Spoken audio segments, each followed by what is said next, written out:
O Fabricante de Gorros, por Philip K. Dick. Um gorro! Tem alguém usando um gorro? Trabalhadores e pessoas que faziam suas compras correram pela calçada, juntando-se à multidão que se formava. Um jovem meio pálido largou sua bicicleta e saiu correndo também. A multidão aumentou, com homens de negócios e seus casacos cinza, secretárias de aparência cansada, vendedores e demais trabalhadores. Pega ele! A multidão se aglomerou e seguiu. Aquele homem velho! O jovem pálido sacou uma pedra da sarjeta e lançou-a. A pedra não atingiu o velho, mas acabou acertando a vitrine de uma loja. Ele está de gorro mesmo? Tire isso! Mais pedras se seguiram. O velho arfava de medo, tentando empurrar para trás 2 soldados que bloqueavam seu caminho. Uma pedra o atingiu bem nas costas. O que você tem para esconder? O jovem pálido correu para a frente dele. Por que tem medo de ser investigado? Ele tem algo a esconder. Um trabalhador apanhou o chapéu do velho, enquanto outras mãos ávidas tentavam alcançar aquela fina faixa de metal que ele trazia na cabeça. Ninguém tem o direito de se esconder. O velho caiu, esparramando mãos e joelhos. Seu guarda-chuva rolava pela rua. Um vendedor alcançou o gorro e o puxou. A multidão surtou, digladiando para pegar a faixa de metal. De repente, o jovem deu um grito. Depois se afastou, erguendo o gorro. Eu peguei! Eu peguei! Ele foi correndo até sua bicicleta e disparou, pedalando apressadamente e segurando firme aquele gorro entortado. Um carro de policiais robôs encostou na sarjeta com as sirenes berrando. Os policiais robôs saltaram para fora, dispersando a multidão. Você está ferido? Perguntaram, ajudando o velho a se levantar. O homem balançou a cabeça, meio atordoado. Seus óculos estavam pendurados numa orelha. Sangue e saliva cobriam seu rosto. Tudo bem. Os dedos metálicos do policial o soltaram. É melhor sair da rua. Entrar em algum lugar. Para o seu próprio bem. Ross, diretor da Liberação, afastou de si a placa do memorando. Mais um. Vou ficar contente quando o projeto de lei anti-imunidade for aprovado. Peters olhou para cima. Outro? Outra pessoa usando um gorro, um escudo contra a investigação. Já são 10 nas últimas 48 horas. Eles estão mandando mais pelo correio o tempo todo. Mandando pelo correio, colocando debaixo de portas, nos bolsos, deixando em cima das mesas. São incontáveis os modos de distribuição. Se pelo menos mais pessoas nos notificassem. Peters deu um sorriso amarelo. É surpreendente que ninguém faça isso. Existe um motivo para esses gorros serem enviados a essas pessoas. Elas não são escolhidas aleatoriamente. Por que elas são escolhidas? Elas têm algo a esconder. Por que outro motivo enviariam gorros a elas? Mas e aquelas que notificam a gente de fato? Têm medo de usar isso? Passam os gorros para as nossas mãos? Para evitar suspeitas. Suponho que sim, refletiu Ross com certa melancolia.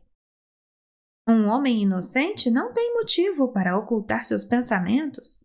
De toda a população, 99% está satisfeita inteiramente escaneada. A maioria das pessoas quer provar sua lealdade, mas esse 1% que resta é culpado por alguma coisa. Ross abriu uma pasta de documentos, tirou dela uma faixa de metal toda torta e ficou avaliando-a atentamente. Olhe para isto. É só uma tira de alguma liga metálica, mas consegue impedir qualquer investigação. Os tips ficam malucos. A tira produz um zumbido quando eles tentam passar por ela, tipo um choque.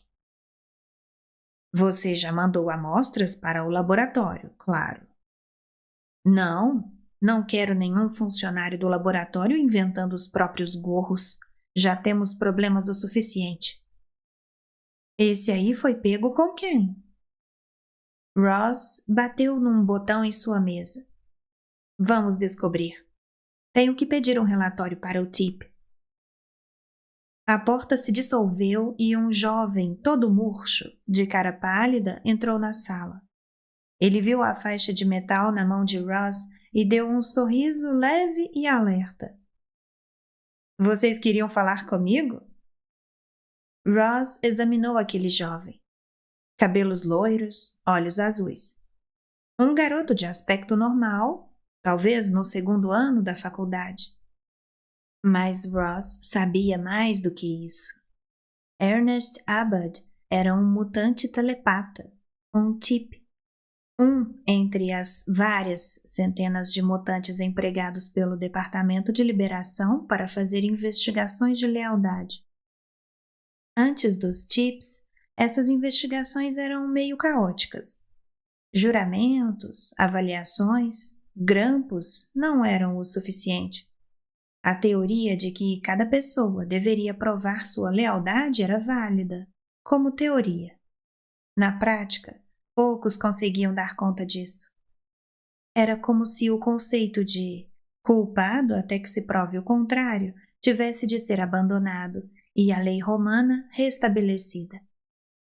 O problema, aparentemente insolúvel, encontrara uma resposta na explosão de Madagascar em 2004.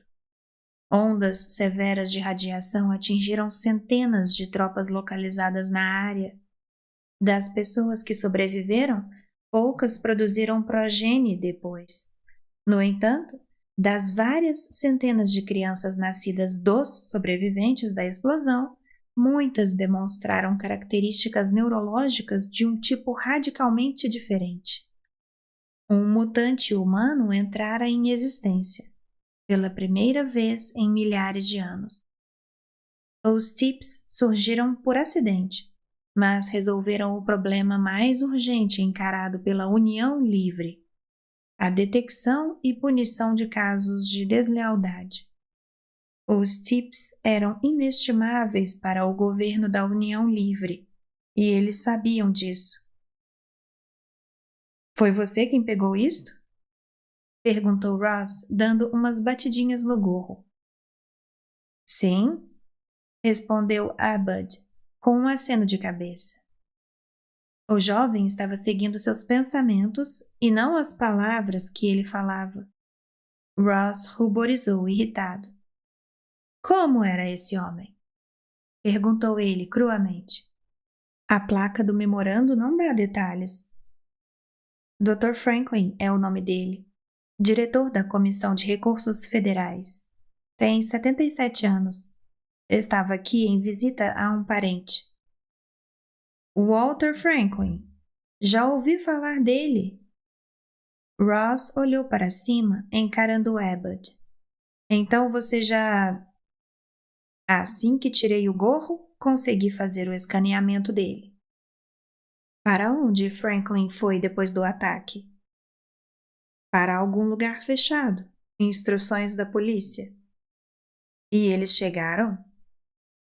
Depois que o gorro foi pego, claro, tudo aconteceu perfeitamente. Franklin foi visto por outro telepata, não por mim. Fui informado de que Franklin estava indo na minha direção. Quando chegou a mim, gritei que ele estava usando um gorro. Formou-se uma multidão e outras pessoas também começaram a gritar. O outro telepata chegou e nós manipulamos a multidão até que nos aproximamos dele. Eu mesmo peguei o gorro. O resto você já sabe.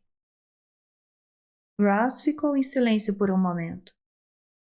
Você sabe como ele conseguiu esse gorro? Você escaneou isso? Ele recebeu por correio. Será que ele não faz ideia de quem enviou ou de onde possa ter vindo? Ross franziu o rosto. Então ele não pode nos dar nenhuma informação sobre eles, os remetentes.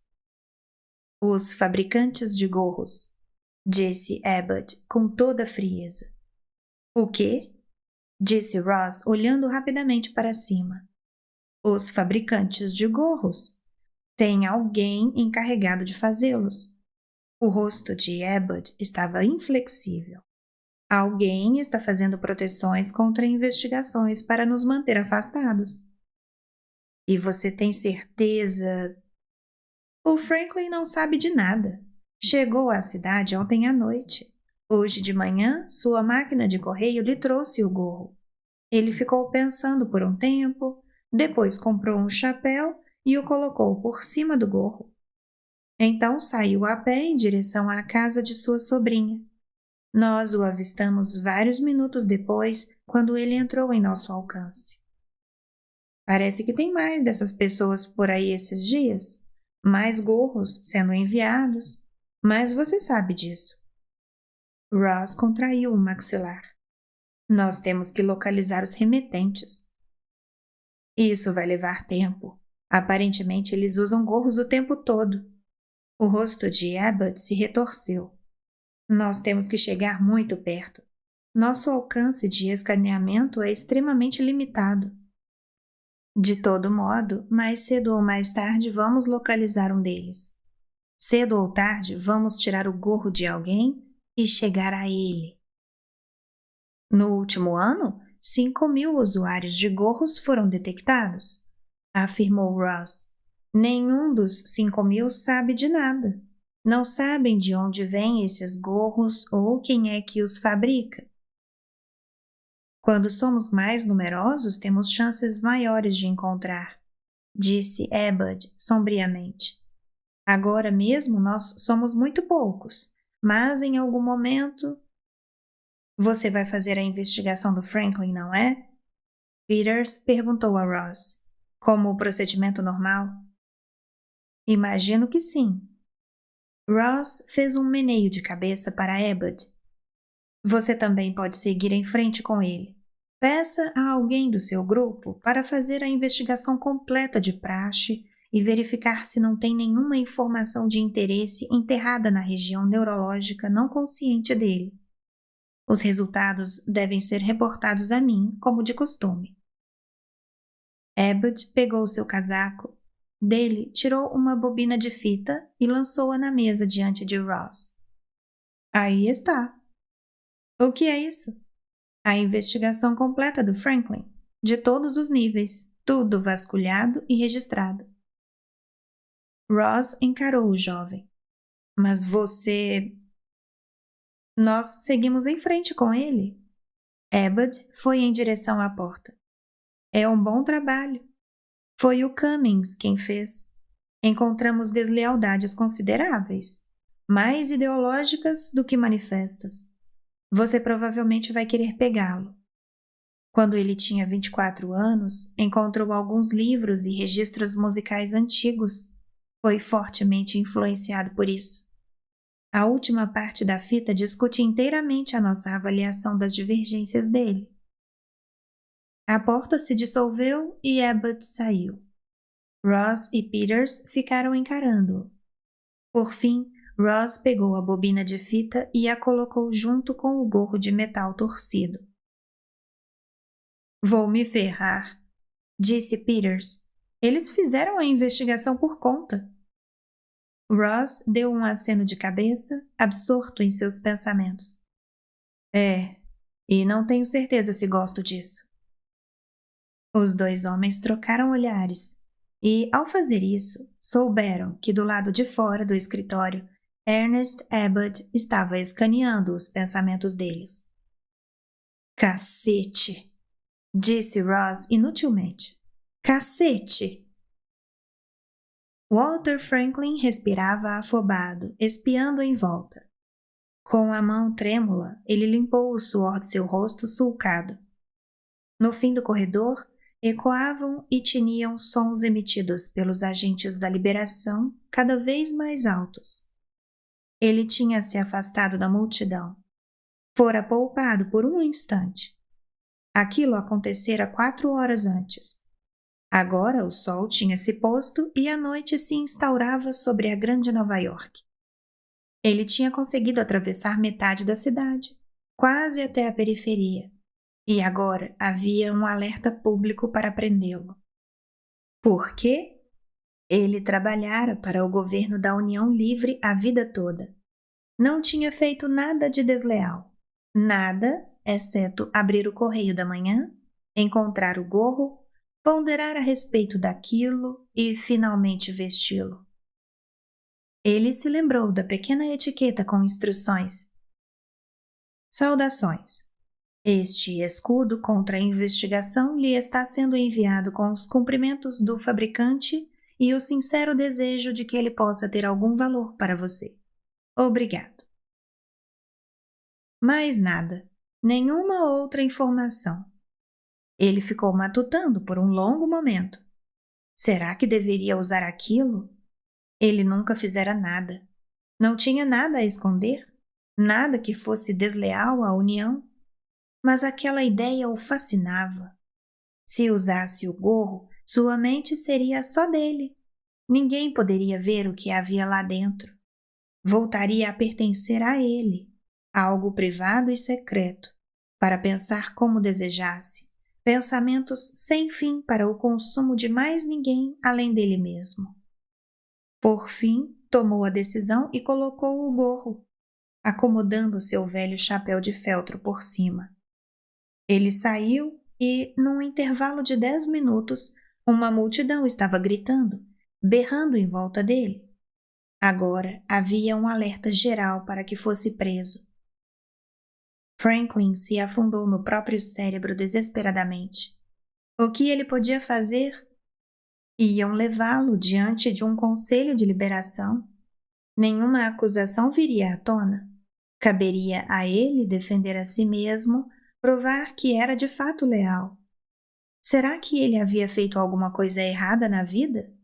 Estaria ele se esquecendo de algo? Ele vestira o gorro. Talvez fosse isso. Havia algum tipo de projeto de lei anti-imunidade tramitando no Congresso para tornar o uso de proteção contra a investigação um crime grave, mas ainda não fora aprovado. Os agentes da liberação estavam perto, quase em cima dele. Ele bateu em retirada pelo corredor do hotel, olhando desesperadamente em volta. Uma indicação brilhava em tons de vermelho. Saída. Ele correu em direção a ela e subiu apressado um lance de escadas que dava para o porão, saindo numa rua escura. Não era bom estar nas ruas, onde havia multidões.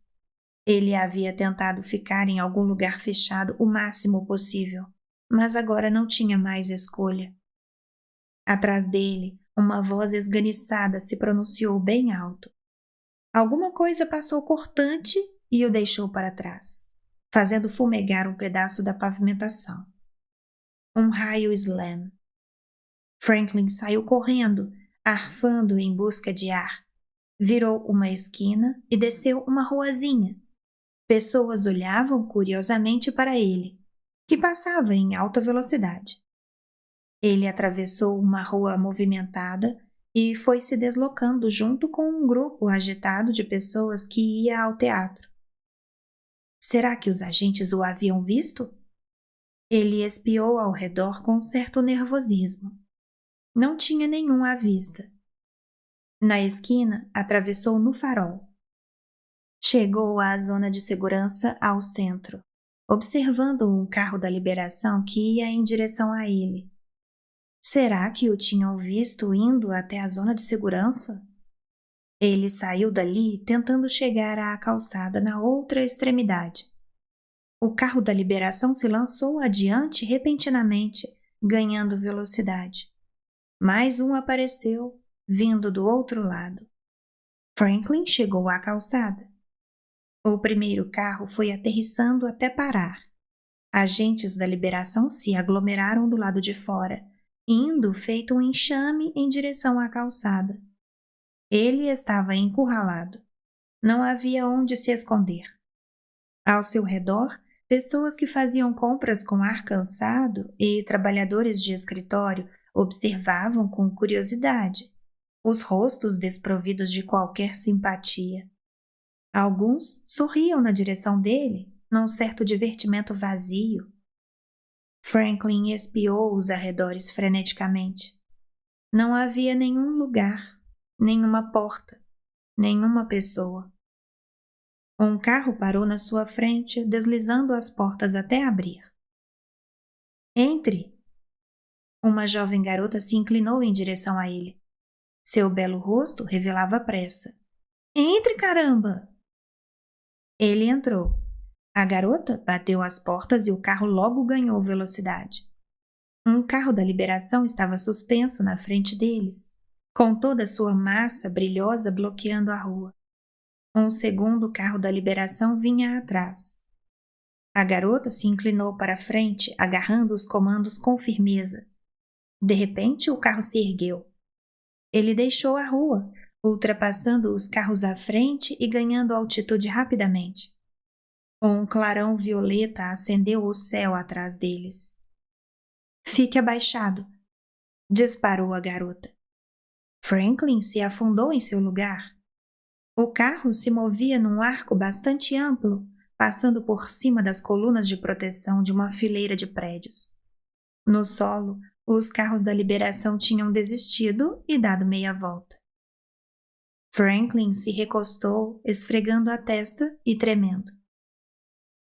Obrigado, murmurou ele.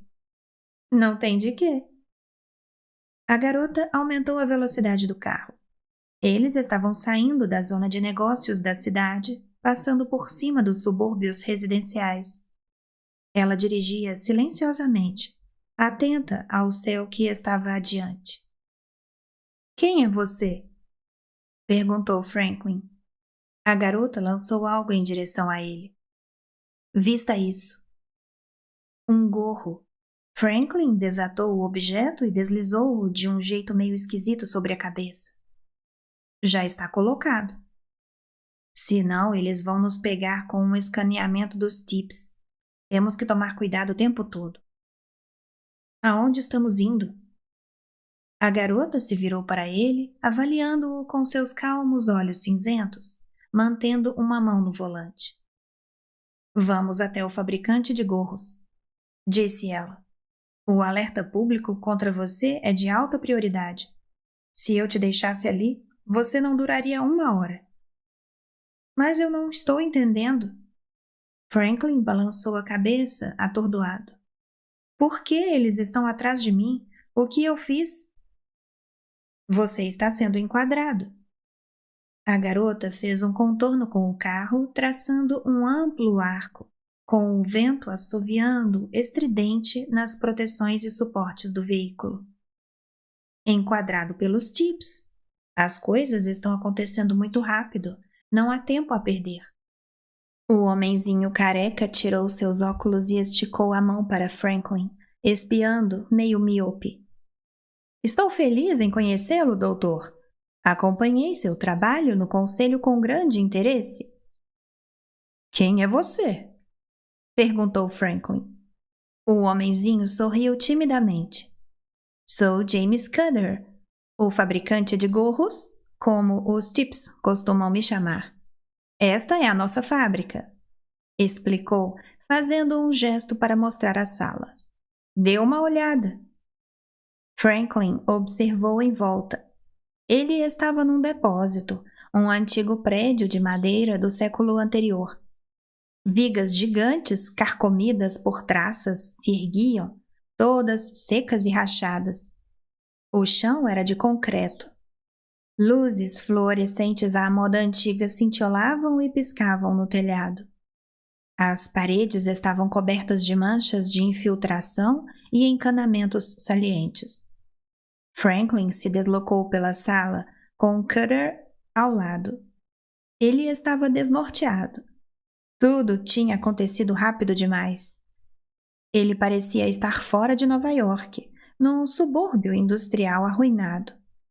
Havia homens trabalhando por todos os lados à sua volta, inclinados sobre prensas e moldes. O ar era quente. Um arcaico ventilador chiava. O depósito ecoava e vibrava num estrépito constante. Isso, murmurou Franklin, isso é onde fazemos os gorros. Não é muito impressionante, não é mesmo? Mais para frente, esperamos nos mudar para uma nova sede. Vem aqui, vou te mostrar o resto. Cutter abriu uma portinha lateral e eles entraram em um pequeno laboratório, com frascos e réplicas por toda parte, numa confusão atulhada de coisas. É aqui que fazemos nossas pesquisas, puras e aplicadas. Conseguimos descobrir algumas coisas. Algumas delas podem ser úteis, outras esperamos que não sejam necessárias. E isso também mantém nossos refugiados ocupados. Refugiados? Cutter afastou alguns equipamentos e sentou-se em uma mesa de trabalho. A maior parte dos outros está aqui pelo mesmo motivo que você. Foram enquadrados pelos TIPS, acusados de divergência, mas conseguimos pegá-los antes. Mas por quê? Porque você foi enquadrado? Por causa do seu cargo, diretor de um departamento governamental. Todos esses homens eram proeminentes, e todos acabaram enquadrados pelas investigações dos TIPS. Cutter acendeu um cigarro, apoiando-se na parede com manchas de infiltração. Nós existimos por causa de uma descoberta feita 10 anos atrás num laboratório do governo. Ele deu umas batidinhas em seu gorro. Esta liga de metal, que é opaca para as investigações, foi descoberta por acidente por um desses homens. Os TIPS foram atrás dele na mesma hora, mas ele conseguiu escapar. Fez uma série de gorros e foi passando adiante para outros trabalhadores da mesma área. Foi assim que nós começamos. São quantas pessoas aqui? Cutter gargalhou. Não posso te contar isso. O suficiente para produzir os gorros e mantê-los em circulação. Para pessoas de destaque do governo. Pessoas que ocupam cargos de autoridade. Cientistas, oficiais, educadores. Por quê? Porque queremos chegar a eles primeiro, antes dos TIPS. Chegamos até você tarde demais. Um relatório completo de investigação sobre você já tinha sido feito, antes mesmo que o gorro fosse colocado no correio. Os TIPS não podem registrar um relatório de enquadramento, continuou ele, para um homem cuja mente seja opaca para investigações. A liberação não é tão estúpida assim. Os TIPS têm que tirar os gorros. Qualquer um que use um gorro é um homem fora dos limites. Até agora, eles conseguiram o que queriam incitando as multidões, mas isso é inútil. Agora estão trabalhando nesse projeto de lei no Congresso. O projeto de lei anti-imunidade do senador Waldo. Isso tornaria ilegal o uso de gorros. Cutter deu um sorriso irônico. Se um homem é inocente, por que ele não iria querer que sua mente fosse investigada? O projeto torna o uso de escudo contra a investigação um crime grave. As pessoas que recebem gorros acabam por entregá-los à liberação. Não haverá um homem em 10.000 que manterá seu gorro, se isso representar prisão e confisco de propriedade. Eu encontrei o Waldo uma vez. Não acho que ele entenda o que esse projeto pode representar. Se tivesse algum jeito de fazê-lo entender... Exatamente. Se tivesse algum jeito de fazê-lo entender. Esse projeto de lei precisa ser interrompido. Se ele for adiante, estaremos lascados. E os TIPS estão dentro. Alguém tem que falar com o Waldo para fazê-lo entender a situação. Os olhos de Cutter brilhavam. Você conhece o cara. Ele vai se lembrar de você. O que quer dizer com isso? Franklin, estamos te mandando de volta para encontrar o Waldo. É a nossa única chance de impedir esse projeto de lei. E ele tem que ser impedido. O veículo bramia sobre as montanhas rochosas, com uma floresta densa e emaranhada exibindo-se embaixo. Tem uma planície toda de pasto à direita, disse Cutter. Vou aterrissar lá, se conseguir encontrar esse lugar. Ele desligou os jatos num estalo. O zumbido arrefeceu até ficar em silêncio. Eles estavam seguindo sobre as colinas. À direita, disse Franklin. Cutter desceu com o veículo, planando com amplitude. Isso vai nos permitir ir a pé até a propriedade do Waldo. Faremos o resto do caminho andando. Um rugido estremecedor chacoalhou os dois, conforme os estabilizadores verticais de pouso se fincaram no chão. Então, eles pousaram. Ao redor deles, árvores elevadas se moviam ligeiramente com o vento. A manhã já avançava. O ar estava fresco e escasso. Eles estavam a uma grande altitude, ainda nas montanhas, na parte do Colorado. Quais são as nossas chances de chegar até ele? Perguntou Franklin. Não muito boas. Por quê? Por que não? Começou Franklin. Cutter empurrou a porta do veículo para trás e saltou para o chão. Vamos, disse. Então ajudou Franklin a sair, batendo a porta logo em seguida. O Waldo tem guardas. Ele tem uma muralha de robôs em volta. É por isso que nunca tentamos antes. Se não fosse essencial, não estaríamos tentando agora. Eles deixaram o pasto, abrindo caminho colina abaixo por uma trilha estreita e toda coberta de mato. Por que eles estão fazendo isso? Perguntou Franklin. Falo dos Tips. Por que eles querem tomar o poder? É a natureza humana, imagino. Natureza humana? Os Tips não são diferentes dos jacobinos, dos cabeças redondas, dos nazistas, dos bolcheviques. Sempre tem algum grupo querendo liderar a raça humana? E para benefício próprio, claro. Os Tips acreditam nisso? A maioria dos Tips acredita ser líder natural da humanidade. Humanos não telepáticos são uma espécie inferior. Tips são o próximo passo, o Homo superior. E, por serem superiores, é natural que assumam a liderança, que tomem todas as decisões por nós. E você concorda com isso? Concluiu Franklin. Os Tips são diferentes de nós, mas isso não significa que sejam superiores. Uma capacidade telepática não implica superioridade como um todo. Os Tips não são uma raça superior. São apenas seres humanos com uma capacidade especial. Mas isso não lhes dá o direito de nos dizer o que fazer. Não é um problema novo. Então, quem deveria liderar a humanidade? Perguntou Franklin. Quem deveriam ser esses líderes? Ninguém deveria liderar a humanidade. Ela deveria liderar a si mesma. De repente, Cutter se inclinou para a frente, com o corpo todo tenso e continuou. Estamos quase lá. A propriedade do Waldo fica logo à frente. Prepare-se. Tudo depende dos próximos minutos. Alguns robôs de guarda. Cutter disse baixando os binóculos. Mas isso não é o que me preocupa. Se o Waldo tiver um tip por perto, ele vai detectar nossos gorros. E nós não podemos tirá-los? Não.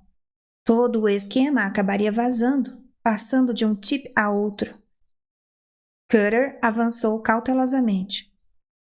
Os robôs vão nos parar e pedir identificação. Temos que contar com o seu distintivo de diretor.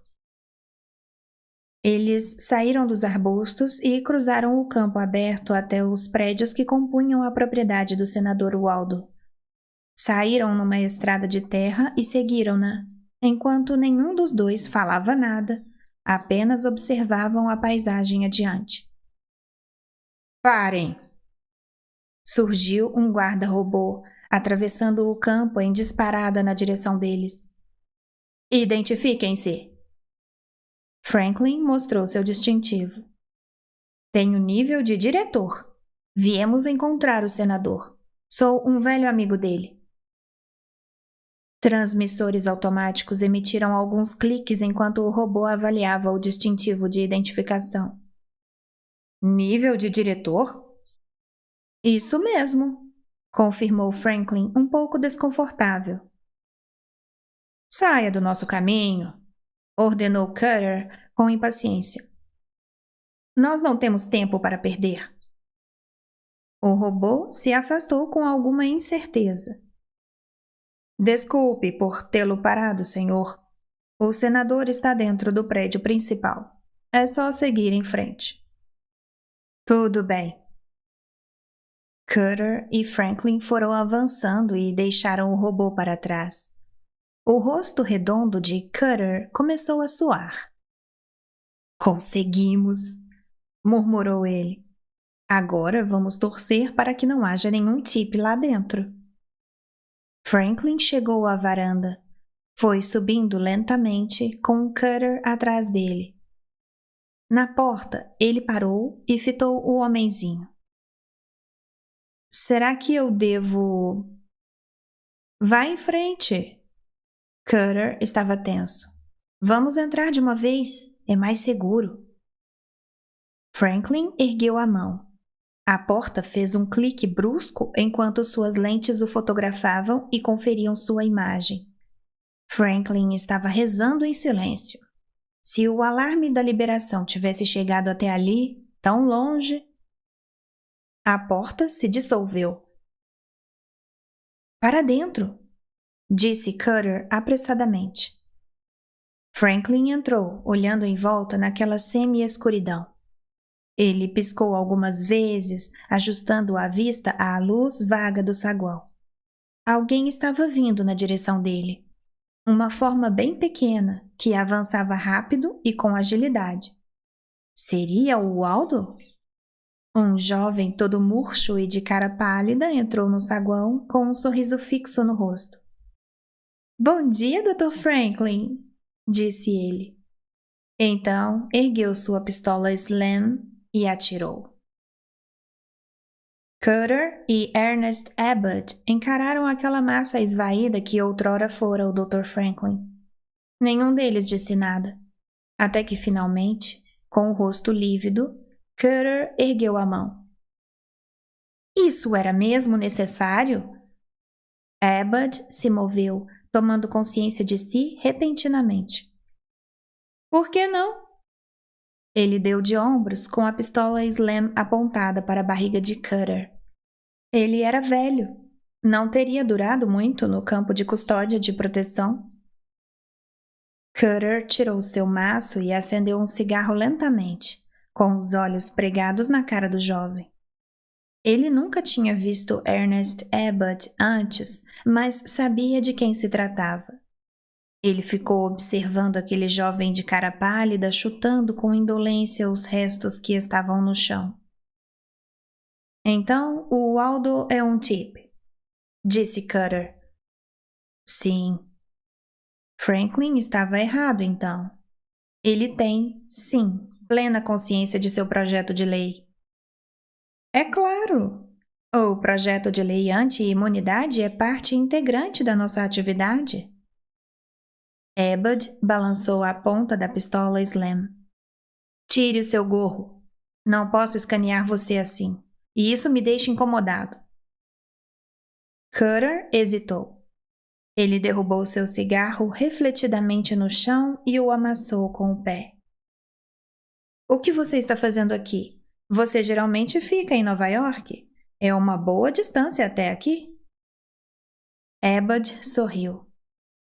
Nós captamos os pensamentos do Dr. Franklin enquanto ele entrava no carro da garota, antes que ela lhe entregasse o gorro. Ela demorou demais. Nós conseguimos uma imagem nítida dela, vista do banco de trás, claro, mas ela se virou para dar o gorro para ele. 2 horas atrás, a liberação a aprendeu. Ela sabia bastante coisa. Nosso primeiro contato real. Assim, podemos localizar a fábrica e arrebanhar a maioria dos trabalhadores. Oh! Murmurou Cutter. Eles estão em custódia de proteção? Os gorros deles já eram, bem como todo o abastecimento para distribuição. As prensas foram desmontadas. Até onde sei, pegamos todo o grupo. Você é o último. Então faz alguma diferença se eu ficar com o meu gorro? Os olhos de Ebud faiscaram. Tire isso! Quero escanear você, senhor fabricante de gorros. Cutter soltou um grunhido. O que você quer dizer com isso? Vários dos seus homens nos deram imagens suas e também detalhes da sua vinda até aqui. Eu decidi vir pessoalmente, notificando o Aldo antecipadamente, usando o nosso sistema de transmissão. Eu queria estar aqui pessoalmente. Por quê? É uma ocasião muito importante. Qual cargo você ocupa? Perguntou Cutter. O rosto pálido de Ebud de repente se revirou, desagradável.